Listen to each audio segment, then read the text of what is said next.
नमस्कार बंधुरा सम्पास रान्नाघरे आपनादेर सकलके स्वागत। आज आमी आपनादेरके बाड़ीते खूब सहजे एबं कम समये फ्रूट जेली केक किभाबे बानाबेन आमी रेसिपिटा आपनादेर शेयर करलाम। ताई भिडियोटा स्किप ना करे पुरो रेसिपिटा देखार अनुरोध रइलो। रेसिपिटा भालो लागले आमाके कमेंट बक्से कमेंट करे जानाबेन, भालो लागले लाइक बाटनटाও प्रेस करे देबेन और आपनादेर बंधुदेर मध्य आमार भिडियोटाके शेयर करे देबेन। और आमार नतुन बंधुदेर काछे अनुरोध आमार चैनलटाके सबस्क्राइब करे पाशे थाकबेन और आमार चैनेले नतुन नतुन रेसिपि देखार जोन्नो पाशे थाका छोट्ट बेल आइकनटाও प्रेस करे देबेन। चलुन आर कथा ना बाड़िये किभाबे आजके फ्रूट जेली केक बाड़ीते बानाबेन रेसिपिटा देखे नेওয়া যাক। फ्रूट जेली केक बानाনোর জন্য আমি এখানে অনেক রকম ফল নিয়েছি, আপনারা যে কোনো ফল দিয়ে করতে পারেন। নিয়েছি এখানে সবুজ আঙ্গুর, কালো আঙ্গুর, নিয়েছি একটা কিউই, স্ট্রবেরি, আর নিয়েছি আপেল, আর নিয়েছি এখানে কমলা লেবু, একটা বেদানা, আর নিয়েছি কলা। এবার এই সমস্ত ফলগুলোকে আমি কেটে নিচ্ছি। প্রথমে আমি কমলা লেবুর খোসা ছাড়িয়ে ছুরি দিয়ে গোল গোল করে পাতলা পাতলা করে কেটে নিচ্ছি।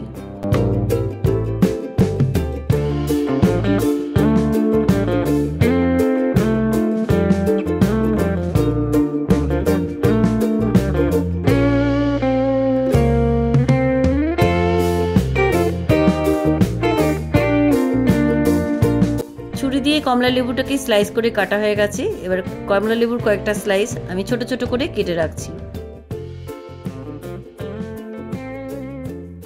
এবার এই কমলা লেবুর স্লাইসগুলোকে একটা প্লেটের মধ্যে তুলে রাখছি। এবার এই কমলা লেবুর ভেতরে বীজগুলোকে বার করে ফেলে দিচ্ছি। কমলা লেবুর ভেতরে বীজগুলো আমার বার করা হয়ে গেছে। এবার কেটে রাখা কমলা লেবুর প্লেটটাকে সাইডে রেখে দিয়ে এবার কিউইর খোসাটা ছাড়িয়ে আমি কিউইটাকেও কেটে নিচ্ছি।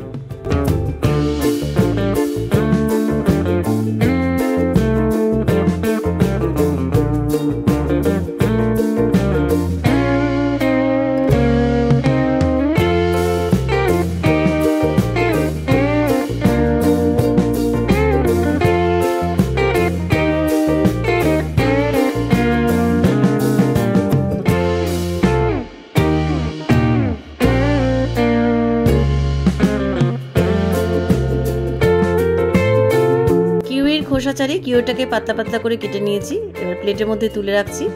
এবার কলার খোসা ছাড়িয়ে কলাটাকেও গোল গোল পাতলা পাতলা করে কেটে রাখছি।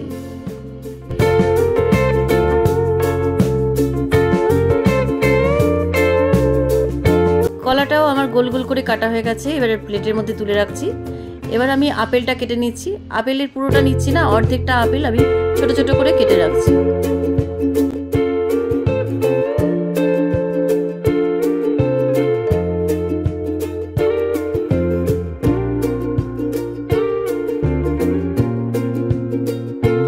আপেলের টুকরোটা আমার ছোট ছোট করে কাটা হয়ে গেছে। এবার প্লেটের মধ্যে তুলে রাখছি।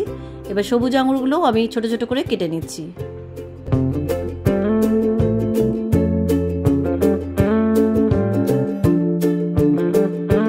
সবুজ আঙুরগুলো ছোট ছোট করে আমার কাটা হয়ে গেছে। এবার প্লেটের মধ্যে তুলে রাখছি। এবার কালো আঙুরগুলো ওই সবুজ আঙুরের মতন ছোট ছোট করে কেটে নিচ্ছি।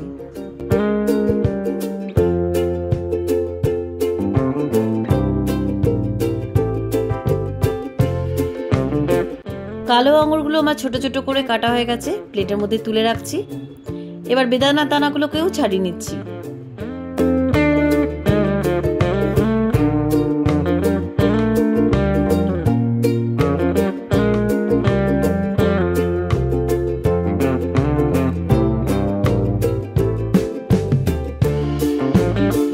বেদানার দানাগুলো আমার ছাড়ানো হয়ে গেছে, তবে পুরো বেদানাটা আমি নিয়ে নিই, অর্ধেকটা বেদানার দানা আমি ছাড়িয়ে নিয়েছি। এবার একটা প্লেটের মধ্যে তুলে রাখছি। সমস্ত ফলগুলো আমার কাটা হয়ে গেছে। দেখুন ফলগুলো কত কালারফুল লাগছে, দেখে কত সুন্দর লাগছে। এবার এই ফলগুলোর থেকে কিছুটা ফল আমি একটা কাঁচের বাটির মধ্যে সাজিয়ে নেব। কিভাবে সাজাচ্ছি আপনাদের দেখিয়ে দিচ্ছি। প্রথমেই কমলা লেবুর একটা স্লাইস দিলাম, তারপর আমি স্ট্রবেরি দিয়ে এভাবে সাইডগুলোকে সাজিয়ে নিচ্ছি। এবার কিউইগুলো এভাবে আমি স্ট্রবেরির উপরে সাজিয়ে নিচ্ছি। সাজানোটা আপনাদের পছন্দ মতন, আপনারা যেমন খুশি আপনারা সাজাতে পারেন।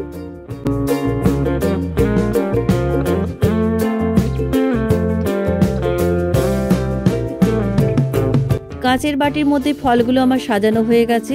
এবার এই কাঁচের বাটিটাকে আমি কিছুক্ষণ ফ্রিজে রেখে দিচ্ছি। ততক্ষণে আমি জেলিটা বানিয়ে নেব। জেলিটা বানানোর জন্য ইন্ডাকশনে একটা কড়াই বসিয়ে দিলাম। কড়াইয়ের মধ্যে আমি দিয়ে দিচ্ছি 10 গ্রাম আগার আগার পাউডার। এই আগার আগার পাউডার আপনারা যে কোনো কেক শপে পেয়ে যাবেন কিংবা আপনারা অনলাইনেও পেয়ে যাবেন। এবার এই কড়াইয়ের মধ্যে আমি দিয়ে দিচ্ছি 1 কাপ জল। তবে ইন্ডাকশানের পাওয়ারটাকে একদম লোতে রেখে আমি আগার আগার পাউডারটাকে 2 মিনিট ফুটিয়ে নিচ্ছি। জেলিটা 2 মিনিট ফুটিয়ে নেওয়ার পর আমি এর মধ্যে দিয়ে দিচ্ছি 1/2 লিটার দুধ। দুধটা দেওয়ার সাথে সাথে অনবরত নাড়তে থাকবেন, তাহলে কিন্তু জেলিটা দলা পাকিয়ে যাবে। এবার আমি এর মধ্যে দিয়ে দিচ্ছি 3 টেবিল স্পুন চিনি। চিনিটা আপনাদের স্বাদ অনুযায়ী দেবেন। চিনিটা খুব ভালোভাবে সমস্ত উপকরণের মধ্যে মিশিয়ে দিচ্ছি। দুধ আর জেলির মধ্যে চিনিটা ভালোভাবে মেল্ট হয়ে যাওয়ার পর আমি এর মধ্যে দিয়ে দিচ্ছি 2 table spoon Amul fresh cream. আমি এখানে ফ্রেশ ক্রিম ব্যবহার করেছি, আপনারা দুধের সরও দিতে পারেন। এবার ক্রিমটা সমস্ত উপকরণের মধ্যে ভালোভাবে মিশিয়ে আমি 5 মিনিট ফুটিয়ে নিচ্ছি।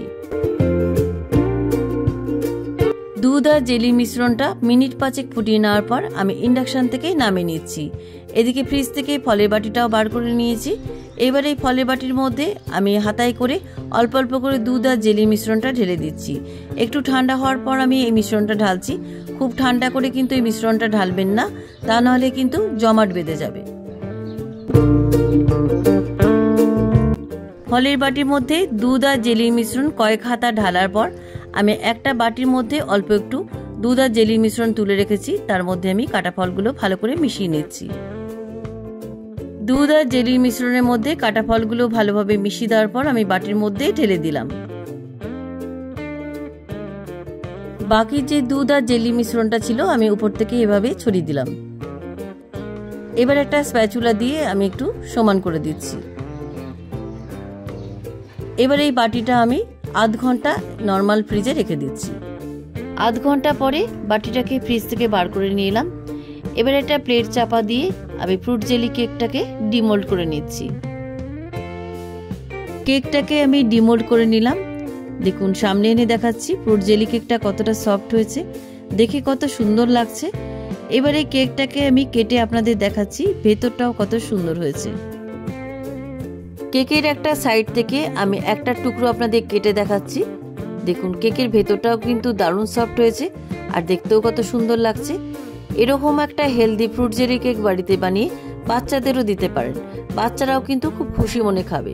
কেমন লাগলো আজকের ফ্রুট জেলি কেক রেসিপি? আমি যেভাবে বানালাম সেই পদ্ধতিতে আপনারাও বাড়িতে একবার বানিয়ে দেখুন, খেতে কিন্তু দারুণ সুস্বাদু হয়। রেসিপিটা কেমন লাগলো আমাকে অবশ্যই কমেন্ট করে জানাতে ভুলবেন না।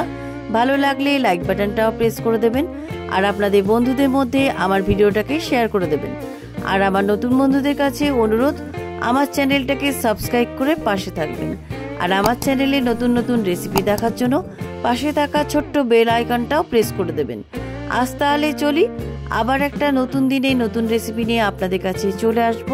সবাই ভালো থাকবেন, সুস্থ থাকবেন। ধন্যবাদ।